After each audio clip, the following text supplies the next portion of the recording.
ओम नमः शिवाय. नमस्कार, मी खुशाल, ज्योतिष आणि वास्तू अभ्यासक. माझ्या नवदृष्टी ज्योतिष विद्या यूट्यूब चॅनलवर तुम्हा सर्वांचे मनपूर्वक स्वागत करतो.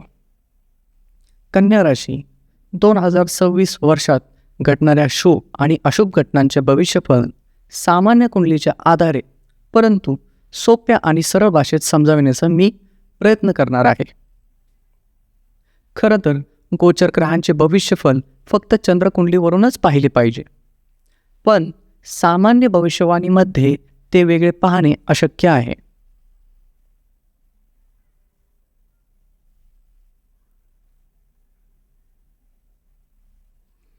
यावर्षी तुमच्या उत्कृष्ट प्रस्थापित करण्याच्या इच्छेने भरलेल्या काही महत्त्वाकांक्षा असतील, ज्या कामात समर्पण, वचनबद्धता आणि कठोर परिश्रमाने पूर्ण करणे असेल.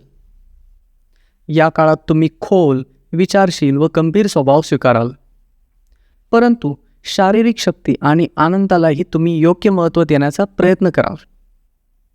म्हणून तुमच्यासाठी शक्ती आणि पुरुषत्वासोबत या कालावधीत शिस्त आणि संयमाचे धडे शिकणे आवश्यक आहे. मित्रांनो, लाखो कन्या राशीच्या लोकांमध्ये असा कोणीतरी एखादा असू शकतो जो स्वतःच्या यशासाठी व स्वार्थासाठी नियम तोडण्यास आणि अनैतिक कृत्य करण्यास मागे पुढे पाहणार नाही. अशी व्यक्ती कधी अधीर किंवा अस्वस्थ, आवेगी, इतरांच्या भावनांबद्दल उदासीन, तर कधी हुकुमशाही आणि अत्याचारी वागू शकते. लग्नस्वामी बुधचा मित्र राहू 6व्या स्थानातील कुंभ राशीमध्ये स्थित आहे. येथे राहूचा क्रूर प्रभाव लक्षणीय नकारात्मक परिणाम देणार नाही. या उलट 6व्या स्थानातील राहू शुभ मानला जातो. दैनंदिन जीवनात तुमचे व्यावसायिक किंवा इतर शत्रूंना पराभूत करण्यात यशस्वी व्हाल. एखाद्या स्पर्धेत सहभागी झालात तर तुम्ही स्पर्धा जिंकाल. काही कारणास्तव एखादे कर्ज घेतले असेल तर कर्जापासून तुम्हाला नक्कीच मुक्तता मिळेल.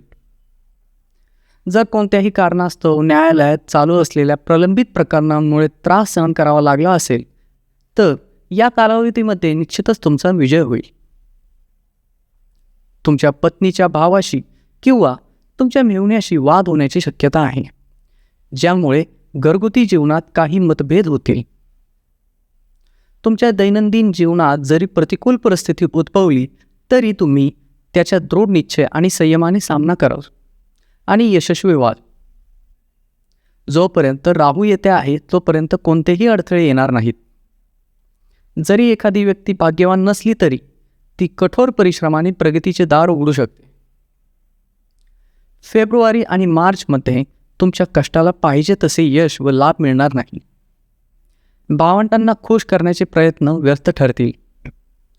पैसे मिळवण्यात तुम्हाला अडचणी येतील. अनावश्यक प्रवासामुळे खर्च वाढतील. त्यामुळे हट्टी आणि चिडचिडा स्वभाव होणे स्वाभाविक आहे. अस्वस्थ परिस्थितीत तुम्ही हट्टी व्हाल आणि मोठी रक्कम खर्च करण्यास अजिबात मागे पुढे पाहणार नाही.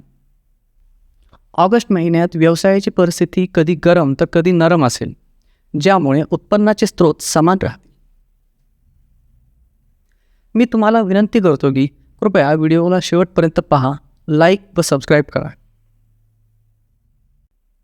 कन्या राशीमध्ये 5व्या आणि 6व्या स्थानाचा स्वामी शनी 7व्या स्थानातील सम राशी मीनमध्ये नेपच्यून सोबत संयोगात स्थित आहे. येथे शनी त्रिकोणाधिपती असून देखील 6व्या स्थानातील दोषातून मुक्त होत नाही. या काळात तुम्हाला आर्थिक टंचाई जाणवणार नाही.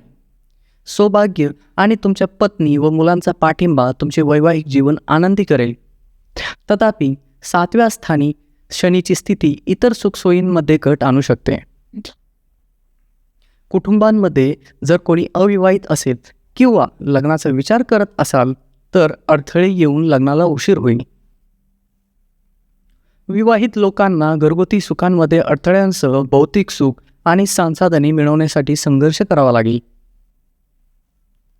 कोणत्याही नवीन कामाला सुरुवातीच्या काळात यश मिळणार नाही. कधी छोट्या आणि सामान्य बाबींमध्ये थोडे अव्यवहार्य आणि तथ्यांपासून दूर राहण्याचा प्रयत्न करा. अतिसंवेदनशील किंवा दैवी शक्तीमुळे तुम्ही धर्म, अध्यात्म आणि तत्त्वज्ञानाच्या खोल गूढ गोष्टींकडे सहजपणे आकर्षित होऊ शकता.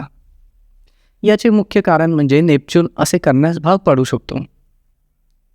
आदर्श आणि वास्तव किंवा मृत्यूनंतरच्या जीवनातील आणि या जगातल्या आनंदाबाबत मनात संघर्ष घोळत राहील. कुठल्याही धार्मिक कार्यात सहभागी व्हाल, तुमच्या गुरूंची आणि देवाची मनापासून पूजा कराल, गरजूंना मदत करण्यात आणि तुमच्या क्षमतेनुसार दान करण्यात तुम्हाला रस असेल. सध्याच्या गोड आणि कटू परिस्थितीतही तुम्हाला तुमच्या पत्नीकडून पाठिंबा आणि आनंद मिळेल. समजा जर तुमची पत्नी आधीच एखाद्या आजाराने ग्रस्त असेल किंवा तुमचे कोणासोबत व्यावसायिक किंवा वैयक्तिक कटुता असेल, तरी देखील तुमच्या कठोर परिश्रम आणि प्रामाणिकपणाच्या जोरावर तुम्हाला तुमची पत्नी आनंद आणि आधार देण्याचा नेहमीच प्रयत्न करेल. तुम्ही शब्दांपेक्षा कृती आणि मेहनतीला जास्त महत्त्व द्याल, पण स्वतःच्या भावनांप्रमाणे वागाल. कदाचित यामुळे कामाचा जास्त ताण पडल्याने पुरेशी विश्रांती न मिळाल्यास आरोग्याच्या समस्या येऊ शकतात. शनीच्या या गोचर काळात भौतिक शक्ती आणि कठोर परिश्रमाने धार्मिक कर्तव्याचे पालन करून तुम्ही भाग्याचे दरवाजे उघडण्यास नक्कीच यशस्वी व्हाल. तुम्ही तुमच्या पत्नीवर स्वतःपेक्षा जास्त प्रेम कराल आणि काळजी घ्याल, पण तुम्हाला ते दाखवायला आवडणार नाही.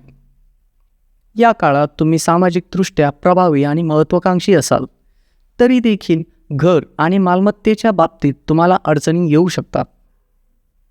तुमच्या आईकडून आनंद आणि पाठिंब्याची कमी जाणवेल. एप्रिल ते मे या काळात कन्या राशीचे पुरुष आणि स्त्रिया प्रेमसंबंधांना सर्वात जास्त महत्त्वाचे मानतील आणि असा विश्वास करतील की प्रेम फक्त प्रेमासाठीच अस्तित्वात असते. म्हणूनच ते रोमॅन्टिक मूडमध्ये दिसू शकतात. ते अभिनय, कला, नृत्य आणि नाटक यासारख्या कार्यक्रमांमध्ये कलाकाराची भूमिका साकारतील. एक प्रयोगशील आणि उत्कृष्ट विद्यार्थी असल्याने तुमच्या मूळ कल्पनांमुळे तुम्ही कोणताही विषय लवकर समजून घेऊ शकाल आणि तुमच्या ध्येयांसाठी समर्पित असाल. 5 डिसेंबर 2025 पासून 10व्या स्थानी स्थित असलेल्या मिथुन राशीमध्ये 4थ्या आणि 7व्या घराचा स्वामी गुरु वक्री स्थित आहे. येथे गुरु ग्रहाला केंद्राधिपती दोष लागतो. गुरुचा वक्री काळ अंदाजे 115 ते 120 दिवसांचा असतो. जेव्हा गुरुचे भ्रमण सुरळीत असते तेव्हा व्यक्तीला उच्च उद्देशाची भावना निर्माण होऊ शकते, ज्यामुळे अंतर्निहित विकृती वाढू शकतात. गुरुग्रह जेव्हा वक्र असतो तेव्हा तो अगदी उलट परिणाम देऊ शकतो. जे आत्म्याचे आकुंचन आहे याचे मुख्य कारण म्हणजे व्यक्तीला त्याचे इच्छित परिणाम साध्य करण्यासाठी सध्याच्या परिस्थितीवर विश्वास ठेवण्यास असमर्थ वाटते, ज्याचा थेट परिणाम सध्याच्या परिस्थितीतून उद्भवणाऱ्या बाबींवर होतो.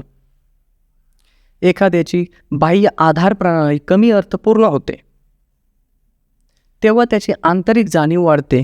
याचा अर्थ असा होऊ शकतो की दबाव, प्रोत्साहन किंवा साध्य करण्यासाठी दबाव आणण्याऐवजी परिस्थितीतून माघार घेणे आणि अंतर्गत सल्ला घेणे. हानिकारक परिस्थितीवर मात केल्याने व्यक्तीचे मूल्य वाढते, पण अशक्याला शक्य करण्याचा प्रयत्न केल्याने अपयशाची भावना तयार होते. याचा अर्थ असा नाही की गुरु वक्री असताना व्यक्तीची इच्छाशक्ती कमकुवत झाली आहे. ध्येय कृतीला चालता देतात आणि भविष्यातील जबाबदाऱ्यांसाठी बीजही पेरतात. जेव्हा कधी जाणीवपूर्वक ठरवलेले ध्येय अपयशी ठरते तेव्हा व्यक्तीने स्वतःकडे वळून त्याचे कारण शोधले पाहिजे. जेव्हा गुरु त्याचे वक्री चक्र पूर्ण करतो तेव्हा व्यक्तीला सुखद आश्चर्यासह लपलेले आशीर्वाद आणि आनंददायी आश्चर्य मिळू शकतात. मित्रांनो, इतर राशींच्या 10व्या स्थानी स्थित असलेला गुरु शुभ आहे, परंतु प्राचीन ग्रंथांमध्ये कन्या राशीच्या 10व्या स्थानात स्थित असलेल्या गुरुबद्दल ऋषी वशिष्ठ म्हणतात, दैन्यन गुरु हा शुभकर्म भाजम. याचा अर्थ असा की गरिबी ही चांगल्या कर्माची शिकवण देणारी असते आणि गरिबीत ज्ञान देणारा गुरु चांगले काम करून घेतो किंवा व्यक्ती ते स्वतः करतो. मे महिन्याच्या अखेरीपर्यंत तुमच्या व्यवसायात कोणतीही तात्काळ प्रगती दिसणार नाही. कामाच्या ठिकाणी थोडासा संघर्षाचा सामना करावा लागेल. जर तुम्ही कर्ज घेतले असेल तर कर्जाचा बोजा कमी होण्याऐवजी वाढू शकतो, ज्यामुळे दैनंदिन खर्चाचे व्यवस्थापन करणे आव्हानात्मक बनू शकते. जर एखादा सरकारी अधिकारी किंवा कर्मचारी लाच घेणे किंवा त्याच्या कामाच्या ठिकाणी अप्रामाणिकपणे वागणे यासारखे कोणते अनैतिक कृत्य करताना पकडला गेला तर त्याला उच्च अधिकाऱ्यांकडून शिक्षा होऊ शकते, ज्यामुळे केवळ वैयक्तिक विकासाला अडथळा येणार नाही तर त्याची प्रतिष्ठा देखील खराब होईल. गुरु वक्री अवस्थेत असताना दैनंदिन दिनचर्येच्या व्यवसायातील योजना, करिअर मधील ध्येयांचा सखोल पुनर्विचार करण्याचा हा काळ असू शकतो. म्हणून नियमितपणे पूजा करावी आणि इतरांना मदत करावी, जेणेकरून शत्रूंच्या त्रासापासून मुक्त होऊन कुटुंबातील सर्व सदस्यांचा आनंद आणि शांती, संपत्ती आणि सौभाग्य मिळू शकेल.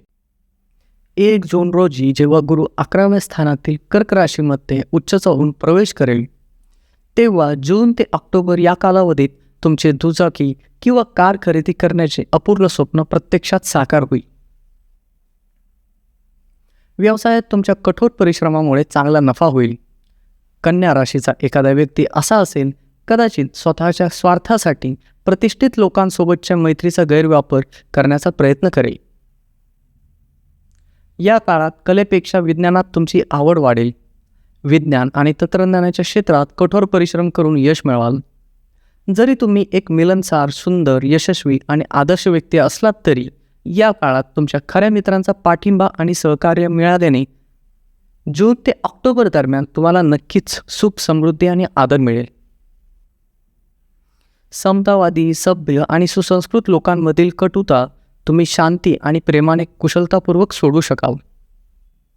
तुम्हाला तुमच्या कुटुंबातील सदस्यांसहित भाऊ बहीण, पत्नी आणि मुलांचे उत्तम सुख आणि पाठिंबा मिळेल. 31 ऑक्टोबर रोजी जेव्हा 12व्या स्थानातील सिंह राशीमध्ये गुरु प्रवेश करेल, तेव्हा येथे सुखहीन व विवाहभंग योग निर्माण होत आहे.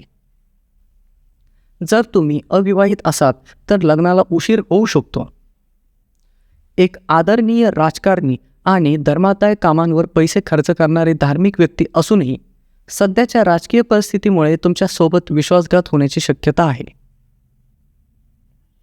ऑक्टोबरमध्ये बाहेरगावी सहलीची योजना बनवत असाल तर ती सहल शांत आणि आनंददायी असेल.